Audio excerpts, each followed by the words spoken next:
All right. Last part 3 of the 15 things that I like to do on my own personal checklist to make sure your home sells fast for the most money, even if it's been expired, even if it's been withdrawn. Once I put these 15 things in place, I make sure I go through my checklist. Your home will sell. It will get the highest price, top dollar, guaranteed. All right, where do we leave off? Oh yeah, number 11.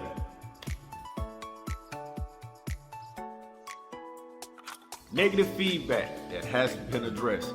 Did your agent, if you had an expired listing or a withdrawn listing, if you tried this before, did your agent give you any feedback to what was being said about the home during open houses or any listing presentations or any showings, home showings and viewings? Did you get any feedback?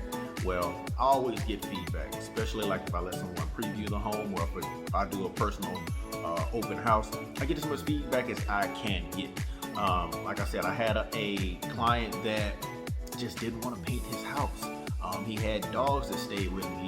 He didn't want to move the dogs. He didn't want to make sure that the carpet was clean. He didn't want to get the pet odors out. And I continually echoed this for him, and we nearly lost that deal. We nearly didn't sell it until, he gave in at the last moment, got everything done, what we needed done, and the listing went for like $25K over. But any feedback that we get, we need to listen and consider everything that comes through. If they tell you, hey, there's an odor, we need to deal with that. If they say, hey, the house is beautiful, but the cabinets, I'm just really not feeling the cabinets. Well, Mr. Buyer, if you're not feeling the cabinets, is that the only thing that's wrong with the house that, is hindering us from becoming a deal? Yeah, I would say so. Okay, well, I'll tell you what if we could fluctuate on the price to potentially help you with the cabinets, help you remedy that, what would you be able to come in with? And sometimes it's not that much. Sometimes you may get, they still may come in overpriced. If we have it at say $499 again, and they were looking at, we'll come in at $520, they may tell you $510, which is still a win-win.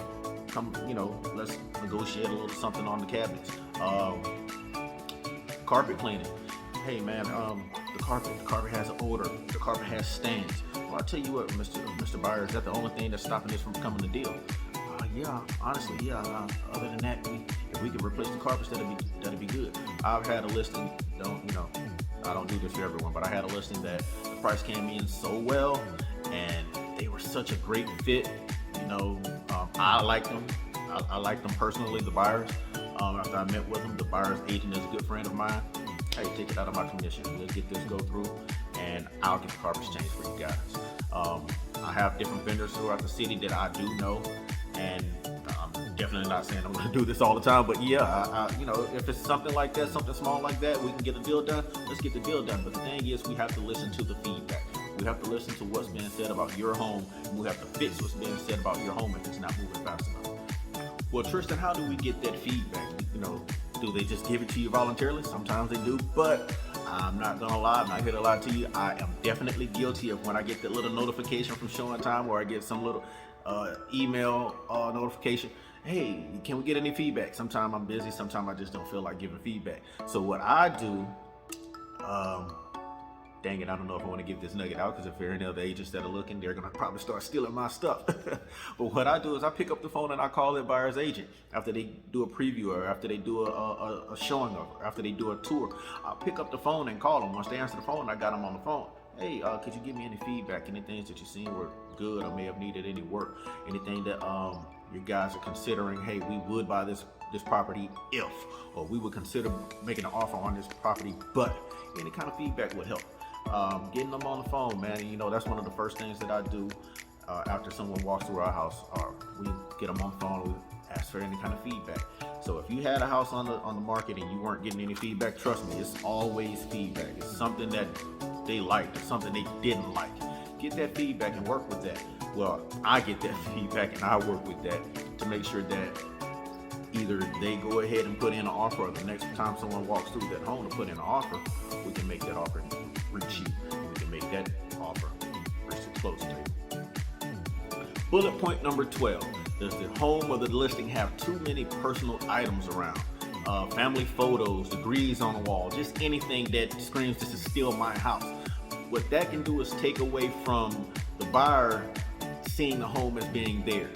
So sometimes what we do is I'll tell my seller, hey seller, it's great, it's awesome, but sometimes this is a distraction to the buyer themselves. So let's take these and let's put them away. Let's put them in the box. Let's put them in the attic. Let's put them in the basement. Let's put them in the bedroom. Let's put them in the closet. Let's put them somewhere where it won't be a distraction to the buyer who's actually trying to see this home as their home and not steal your home.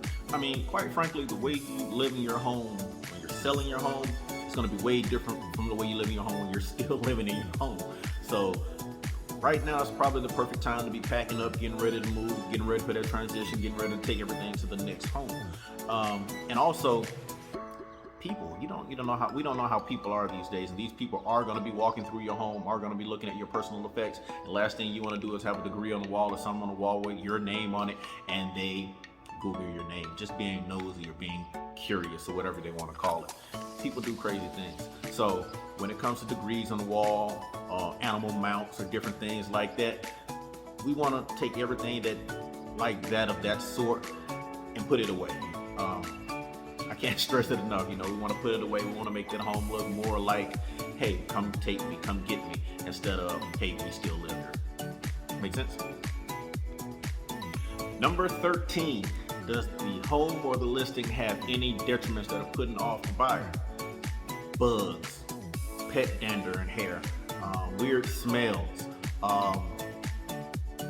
dry rotting wood, anything. Does it have anything that's obviously turning away your buyer? Now, I'm not saying that these things won't allow the house to sell, but you will not get top price for it. So either sell it for a lower price or fix it. If we fix these things, like I said, getting the house professionally ready to sell, 100% ready to go, will honestly always garner the top price, the best offer, the highest offer, more money. What I do is always have a plan A, a plan B, and a plan C. A lot of agents don't have that. Your boy does. Plan A is we're gonna fix it, sell it for top dollar. Plan B, we're gonna leave it alone, sell it for whatever we can get. Plan C, I still work with a lot of investors. I've worked with 4 top name investors where I actually help build their portfolio. So yes, I have 4 investor portfolios under my belt where I've helped them buy, sell, fix, and flip homes. And they're always looking for deals, they're always looking for homes. So that will always be my plan C. If we don't want to put it on the market, if we don't want to list it as is, if we don't want to fix it, if you don't want to just take whatever offer you're going to get, let's talk to some of my investor friends. Let me package it up and shoot it over to them. And hey, they'll tell us, well, Tristan, I can't give you this, but I can give you this for it. Or Tristan, you know what? We can come in right here.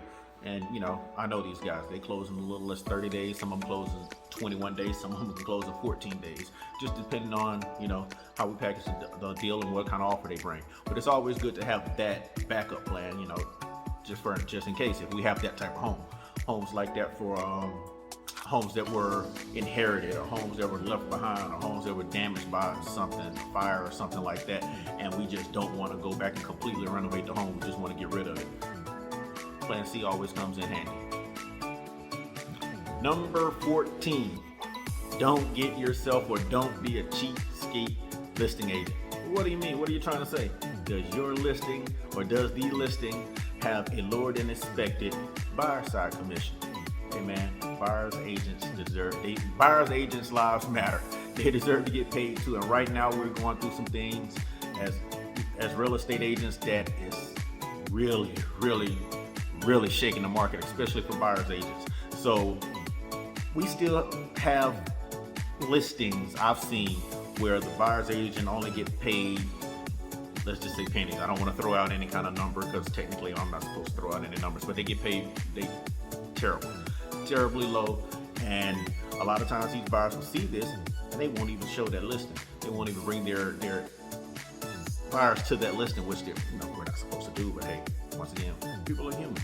So as a listing agent, I always try to put the buyer's commission as something fair.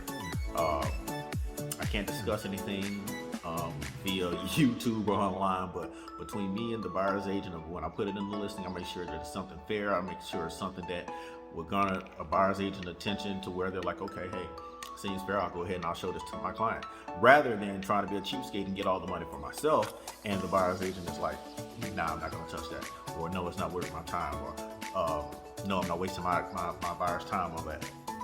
And here we are at the end. Point number 15, the big C, communication. Communication between you and I, communication between I and the buyer's agent, communication all across the board. I want you to know what's going on at all times. I want you to know how many open houses we have. I want you to know how many people came through that open house. I want you to know how many agents previewed the home. I want you to know the feedback. I want you to know when we're going to close. I want you to know when we go under contract. I want you to know everything. You will be surprised how many sellers are on the market right now clueless about what's going on with your home. The home's just sitting there. They're not getting any updated phone calls. They're not getting any twice a week meetings or anything like that about the home, what we should do, what we can do, what we are doing. They don't get that type of thing. With me, you're going to get that because, like I said, I want you to know what's going on. And a lot of times when you don't get that, it's because the agent may not be performing as they expected, or as well as they expected, or as quickly as they expected, and they're just embarrassed. They don't know what to say. They don't know how to say it. In my expertise, I just come on and I say, hey, Mr. Seller, Mrs. Seller, it's not going well. We need to look at this. We need to revisit this. We may need to do a price reduction. We might need to do a price improvement. We might need to do anything. We might need to paint. We might need to do new carpet. From feedback, this is what I'll just tell you what needs to happen, or how's it going, or hey, we got this offer. This offer came in at asking price. These people there want to come in at $10,000 above asking price, but they can't move in for another 3 months. And that's very important, especially if you need to sell your home to move to your new home. You need to know things like this. And we have strategies to go on with that also, rent backs, buybacks, or whatever, which will allow my seller to rent the home from the buyer while they're still staying in it until their new home is being built, different things like that. I have different tactics for everything. So, but communication. Well, that is it. Appreciate you guys for staying with me for 1 through 15. If you've seen all 3 parts, I thank you, thank you, thank you. If you have any questions, if you would like for me to help you list your home, my name is Tristan Jones, moving around Atlanta, 916-272-0520. I'm waiting for all your questions. I have the answers. If I do not have the answers, I will get you the answers. Please like, subscribe, follow, tell your friends about me, referrals, all that. See you soon. Let's get that house sold, or let's get your dream house built. Hey, thanks for watching. Don't forget to like, share, and subscribe. Also, comment down below and let me know what kind of home you would like to see previewed next.